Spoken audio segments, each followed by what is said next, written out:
Hey, what's up, YouTube? Thought I would put together a video for Batman Gotham City Chronicles, specifically the versus mode. And so we recorded a couple of games, and I was going to try to figure out how to post them in a match report. And I'm still working that out. And I don't think these games are worth posting. So I think what we're going to do here is we're going to ramble on my thoughts. But first, here's Jose's thoughts on the games. Put right next to the disabling. That's kind of broken. That's kind of broken. Swingy, Jose. This is not swingy. Swingy. This is turning into 40k swingy. You know that? This is a completely bad scenario. And I repeat, no, Jose, it's less complex than night models as you look through every single symbol in the book. This is definitely turning into night model levels of how do you do this part? How does this work? Okay, so first some basic concepts on the versus mode. Essentially, the versus mode is exactly as it sounds. It's a one-on-one game with both players running a command post. Now, a command post is something that the villain runs in adventure mode. And now, in versus mode, both players run a command post. The difference being that there is now one command post for heroes. And so both players select essentially a leader, and then they may have a lieutenant, which is another character. Those are both basically two named good guys and two named bad guys. And then you have some units of elites and kind of just regular level goons. And you essentially play out scenarios here that play a lot like adventure mode, but again, you're playing kind of one villain board against another villain board. There is an additional resource mechanic in the activation sort of discs that this is another separate track that runs at the top of the command post that tells you how many tiles you can activate on your turn. So it's a slightly interesting twist on top of the regular villain mode. Now, what's really cool about the versus mode is finally you can customize, what you want. You get, plays a little bit more like a standard miniature skirmish game where, there's a little bit of crew building, and I like it because it's not list building. I hate mucking around with points and min-maxing and all that garbage. I just never been a fan of that. But I like this because, you have a tile for each of your named heroes, and each hero kind of has like a feat, right? So, Batman can like disappear and reappear in another place, and some heroes like Black Canary get like an extra part of an activation, and Renee Montoya can like freeze people, so that's kind of cool too. So choosing who your leader is and who your lieutenant is gives you additional kind of functionality over your team, and then you get to choose from cops and thugs and all that kind of stuff to kind of customize your crew. So that part's cool. Then you basically you set up the board like you would adventure mode. A major difference here, though, is that because there's two sides, there's two opposing forces. Your forces tend to be concentrated on one side of the board, opposite your opponent's forces. So again, this plays a little bit more like a war game type thing. And that part of it is pretty fun, and I love the idea like that actually opens up a lot of different avenues in terms of, okay, I'm going to mix this unit and this one to try to accomplish this mission. So while I think the mode in of itself is a very fun way to play the game, most of my criticism is going to fall back on, again, the trying to work out the rules. And that's a caveat I have with a lot of criticisms I have with games. And I have to be aware of that. And I think some of the other game reviewers have to be aware of that too, is that when you, at least for me, more often than not, when games go really, really poorly, like this particular game and the one after it, some of that at least is in part to getting rules interpretations wrong. So things seem really strong or really weak or really out of whack. And so I went back and thoroughly scrubbed the rules, found at least half a dozen things that we were doing wrong. And so I accept that. That said, though, even without, even taking that into consideration, I feel like the two scenarios that we played just didn't seem very balanced, to be honest with you. Like, so for example, the one that's going on right now is a scenario that has like these toxic waste barrels, and I'm playing the hero in this one, and I'm trying to disarm those barrels, and the villain is trying to get into my lines and dump the barrels. But I start right on top of the barrels, and you do a complex manipulation check to disarm the barrels. You only have to disarm, I think, 2 or 3 out of the 5 barrels, and the villain can't win, and you start on top of them. So if you select enough thugs that have a decent manipulation skill, the scenario ends very early. In fact, this scenario only, in reality, I had 2 or 3 of those barrels disabled by the second turn. So I think we went 3 or 4 turns and then realized, hey, there's absolutely no way that the villain can win. We checked the win conditions, and I've already won the game. So that's kind of bad, right? I mean, that's it. The actually going through and playing the stuff is fun, but this was one of those cases where things just didn't work out the way they should have worked out. And so, no, I take it back. Things worked out exactly the way they should have worked out. I picked a good team of people that could solve the scenario. I activated the models in the correct order.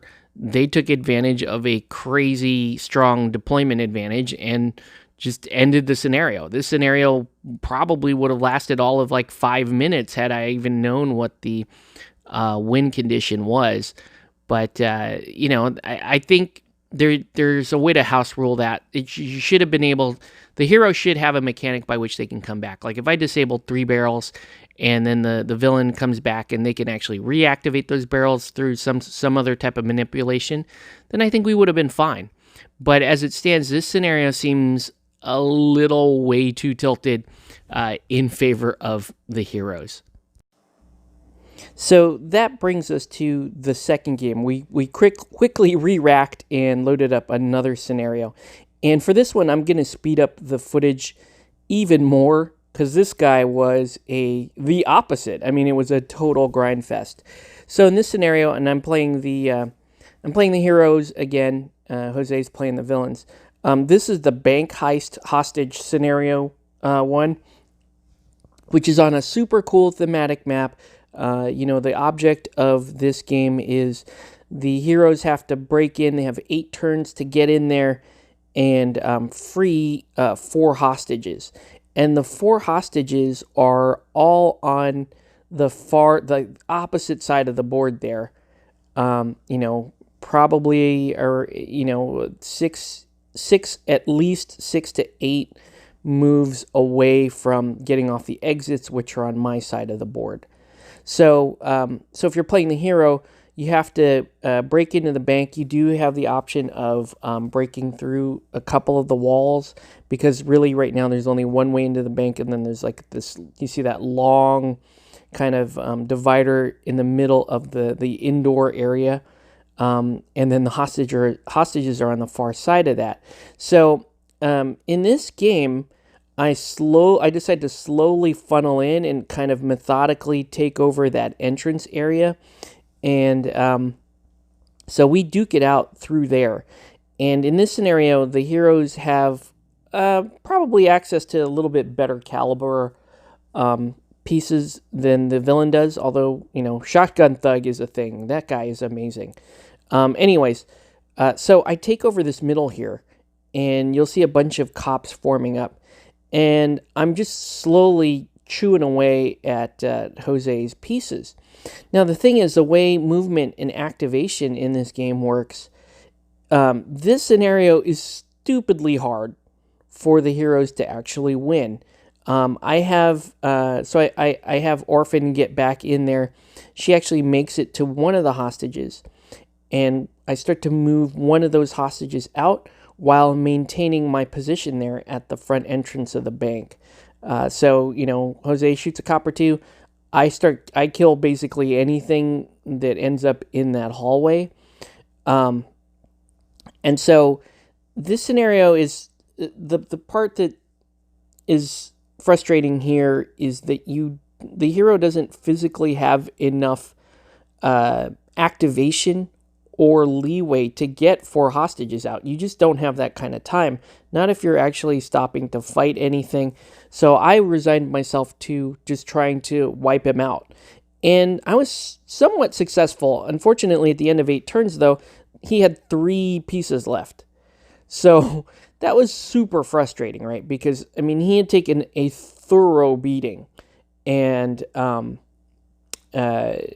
just like in a regular situation, you're like, well, if that actually happened, like the enemy would just rout, right? That, you know, I killed the boss, I killed everybody else. I had swarms of cops still running around at the end of the scenario. There were, you know, the hostages were unattended. Like, that should be over. That should just be it. And, you know, the way the scenario is designed, if those hostages were either a little bit closer to the front, or we had some of the cops deployed inside to start, like there was only one cop that was deployed inside the bank. I guess he jumped through the roof or whatever. Super fun, thematic scenario, but asking the hostages to get all the way off the board is just silly.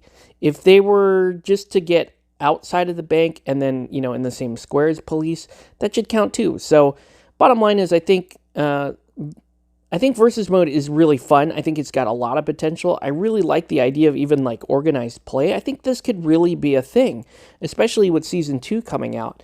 It sounds really interesting. The issue we're having though is these scenarios just don't seem to be very balanced. And as you can see, it's not a fault of how we built our teams or anything like that. There's just physically not enough time, or deployment maps are just really strange. I'm not really sure what to... I mean, you have to house rule them, in my opinion. I think you can go through and enjoy these, but you have to house rule them. That said, you shouldn't have to. I mean, this is a big deal game. There's a lot of production that went into this, and I know the guys at Monolith took a lot of pride in designing these scenarios. But hey, man, I'm just being honest with you. It could use some work. It could use some work, and hopefully season 2, they get this part of the game design right. They get the versus mode right, because I do think versus mode is fun and I want to play more of it. But at least Jose anyway, he's going to be probably a little gun shy to play these scenarios.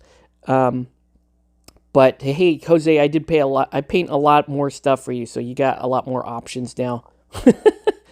But you know, it's a fun mechanic. It is. And versus mode can be very fun. And it can be very brutal. I love the finality of being able to kill a hero and get them off the board. That's cool. I love the idea that you can pick your heroes. You can pick like, oh man, I really love Black Canary. And I really like Renee Montoya. Let's put them together. Let's make a team. Let's build some cops around them that are cool. Let's put Talon and Mad Hatter on the same team because that's cool. That part of it is great. Managing the board is pretty good. I disagree with the refresh rate on some of these action cubes. Again, it's something that probably could have been ironed out with a little bit of additional thought, maybe additional playtesting on the part of the game designers. But they have something here, right? You can play it, and who knows? Maybe I'm still blinded by hype. Maybe I'm giving excuses for having to do play arounds and that kind of, or, you know, workarounds and that kind of stuff. But still, I do enjoy this mode. And I'm hoping that season 2 makes it better. So that's going to do it for this video. I want to thank everyone for watching.